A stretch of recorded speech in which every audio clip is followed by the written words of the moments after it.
कोई कहानी नहीं, ये हमारी एक व्यूअर सारा का एक ऐसा सच्चा वाकया है जिसे सुनकर आपके रोंगटे खड़े हो जाएंगे। उनके घर में काम करने वाली एक सीधी सादी नौकरानी की बेटी का एक ऐसा दोस्त था जिसे कोई देख नहीं सकता था। एक ऐसी दोस्ती जो मासूमियत से शुरू हुई और एक डरावने सपने में बदल गई जिसने पूरे घर को खतरे में डाल दिया। ये कहानी उस वक्त की है जब मैंने अपना नया घर लिया था। घर बड़ा था और काम का बोझ भी ज्यादा, इसलिए मुझे एक नई काम वाली की जरूरत थी। इसी तलाश में मुझे शबाना मिली, एक संजीदा और खामोश मिजाज की औरत। उसका काम साफ सुथरा था और वो वक्त की पाबंद थी। शबाना की एक 18 साल की बेटी थी जिसका नाम आफरीन था। आफरीन की आंखें बड़ी और गहरी थीं और उसके चेहरे पर हमेशा एक सुकून भरी मुस्कुराहट रहती थी। अक्सर वो अपनी माँ के साथ काम पर आती थी। वो ज्यादा बात नहीं करती थी, बस अपनी दुनिया में मगन रहती थी। मैंने पहली बार उसके इस अजीब बर्ताव पर तब ध्यान दिया जब मैं किचन में नाश्ता बना रही थी और आफरीन सफाई कर रही थी। अचानक वो काम करते करते रुक गई और किचन के एक खाली कोने को देखकर मुस्कुराने लगी। मुझे लगा वो किसी ख्याल में खो गई है। फिर मैंने उसे अपने आप से बात करते हुए सुना। वो धीरे से कह रही थी, अच्छा तो आपको लस्सी पसंद है? मैं बाजी से कहती हूँ कि वो आपके लिए भी बना दे। मैंने हैरान होकर पूछा, आफरीन तुम किससे बात कर रही हो? वो हंसते हुए बोली, बाजी, मेरे दोस्त से। उसका लहजा इतना मासूम था कि मैंने उसे एक बच्चे की तरह नजरअंदाज कर दिया और इस बात को ज्यादा अहमियत नहीं दी। वक्त गुजरता गया और आफरीन अक्सर हमारे घर आने लगी। मेरा उसके साथ एक दोस्ताना रिश्ता कायम हो चुका था। वो मुझसे छोटे भाई बहनों की तरह खुलकर बात करने लगी थी, मगर उसके दोस्त की मौजूदगी का एहसास मुझे अक्सर होने लगा था।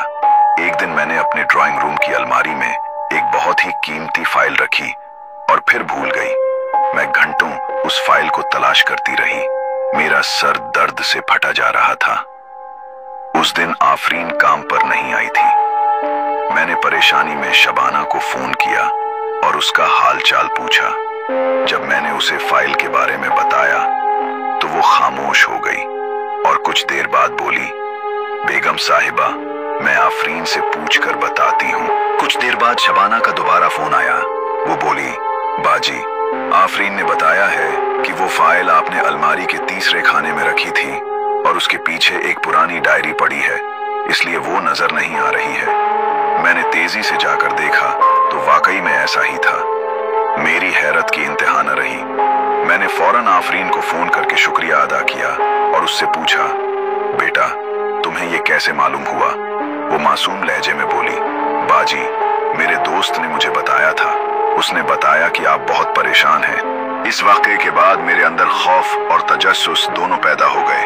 मुझे यकीन हो गया कि आफरीन का ये दोस्त सिर्फ उसके ख्यालों का हिस्सा नहीं है।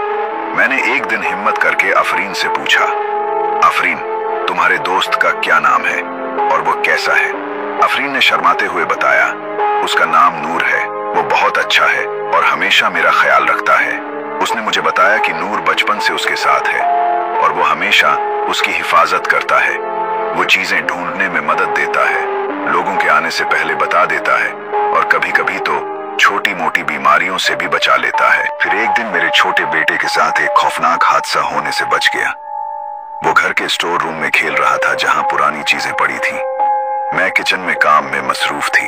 आफरीन अचानक मेरे पास आई और उसका रंग पीला पड़ा हुआ था। उसने कहा, बाजी, जल्दी से स्टोर रूम में जाकर देखें। मेरे दोस्त ने मुझे बताया है कि वहां बिजली की तारों में कुछ गड़बड़ हो रही है। मैंने उसकी बात सुनकर फौरन स्टोर रूम की तरफ भागी। वहां मेरा बेटा एक पुरानी अलमारी पर चढ़ने की कोशिश कर रहा था और उसके बिल्कुल करीब ही एक खुली तार पड़ी थी जिससे हल्की हल्की चिंगारियां निकल रही थी। अगर मैं वक्त पर ना पहुंचती तो एक बड़ा हादसा हो सकता था। इस वाकये ने मेरे शौहर को भी हैरान कर दिया। वो पहले से आफरीन का वहम समझते थे, मगर अब उन्हें भी कुछ सोचने पर मजबूर होना पड़ा। उन्होंने कहा कि ये किसी जादू टोने का मामला हो सकता है, मगर मैंने कहा कि आफरीन को देखकर ऐसा नहीं लगता। वो तो एक मासूम लड़की है जिसका दोस्त उसे फायदा पहुंचा रहा है। इस वाकये के बाद से मुझे आफरीन का दोस्त सिर्फ एक फरिश्ते जैसा दोस्त लगने लगा था। मगर कहानी में एक मोड़ तब आया जब आफरीन के बर्ताव में बदलाव आने लगा। वो दिन ब दिन कमजोर और उदास दिखाई देने लगी। उसकी आंखों में जो पहले एक नूर था, अब एक अजीब सी थकावट और खौफ दिखाई देता था। वो अक्सर हमारे घर काम करने से कतराने लगी। जब मैंने उससे पूछा तो वो बताती कि उसके दोस्त को यहाँ आना अच्छा नहीं लगता। वो कहता है कि यहाँ बहुत शोर है। उसका दोस्त उससे कहता है कि वो लोगों से ज्यादा बात न करे और सिर्फ उसकी बात सुने। ये बातें मुझे परेशान करने लगी। एक दिन आफरीन काम के दौरान बेहोश होकर गिर गई। जब उसे होश आया तो वो बहुत डरी हुई लग रही थी। उसने मुझे बताया, बाजी, मेरे दोस्त को गुस्सा आ गया है। उसने मुझसे कहा कि मैं सबसे क्यों बात करती हूँ। मुझे एहसास हो गया कि ये दोस्ती अब एक बोझ बन चुकी है। नूर अब सिर्फ एक दोस्त नहीं रहा था, वो आफरीन को अपने काबू में लेना चाह रहा था। इसके बाद नूर का गुस्सा बढ़ता गया। वो अब सिर्फ आफरीन को तंग नहीं कर रहा था, बल्कि शबाना और उसके शौहर को भी नुकसान पहुंचाने की धमकियां दे रहा था। एक दिन शबाना के शौहर का एक्सीडेंट हो गया और जब मैंने उसकी वजह पूछी तो शबाना रोते हुए बोली, बेगम साहिबा, मेरा शौहर बता रहा था कि उसने घर में किसी को देखा था और वो उसे कह रहा था कि अगर उसने आफरीन को उसके दोस्त से दूर करने की कोशिश की तो उसका बुरा अंजाम होगा। मेरे शौहर और मैंने मिलकर एक फैसला किया। हमने एक बुजुर्ग बाबा जी से राब्ता किया और उन्हें सारा मामला सुनाया। बाबा जी ने कहा कि ये कोई जिन है जो आफरीन से दोस्ती के बहाने उस पर कब्जा करना चाहता है। उन्होंने हमें बताया कि ऐसे जिन पहले दोस्त बनकर आते हैं, लोगों का भला करते हैं ताकि उनका भरोसा जीत सकें और फिर उन्हें धीरे धीरे अपने काबू में कर लेते हैं। बाबा जी ने हमें एक दिन आफरीन को उनके पास लाने के लिए कहा। उस दिन मैं और मेरे शौहर आफरीन को बाबा जी के पास ले गए। आफरीन वहां आने से बहुत डरी हुई थी और उसके जिस्म में एक अजीब सी कंपकंपी तारी थी। जैसे ही हम बाबा जी के पास पहुंचे, आफरीन ने चीखना शुरू कर दिया और वो बेहोश होकर गिर गई। बाबा जी ने कुरान की आयतें पढ़ना शुरू की और आफरीन के करीब जाकर दम करने लगे। आफरीन का जिस्म अजीब तरह से हिलने लगा और उसके मुंह से एक गहरी और खौफनाक आवाज आने लगी, इसको मुझसे दूर मत करो, ये मेरी दोस्त है। ये आवाज आफरीन की नहीं थी, ये नूर की आवाज थी। बाबा जी ने लगातार आयतें पढ़ना जारी रखा और उसके साथ एक जंग लड़ते रहे। नूर ने आफरीन के जिस्म पर पूरा कब्जा कर रखा था और वो बाबा जी को धमकियां दे रहा था। 2 घंटे तक ये सब चलता रहा। आफरीन का जिस्म पसीने से भीगा हुआ था और वो लगातार लड़खड़ा रही थी।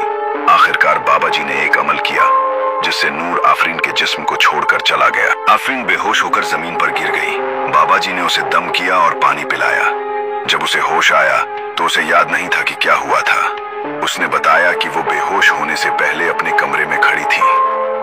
इस वाकये के बाद से आफरीन ने फिर कभी अपने दोस्त का जिक्र नहीं किया और ना ही उसे किसी अनदेखे दोस्त से बात करते हुए देखा गया। आफरीन अब एक नॉर्मल जिंदगी जी रही है।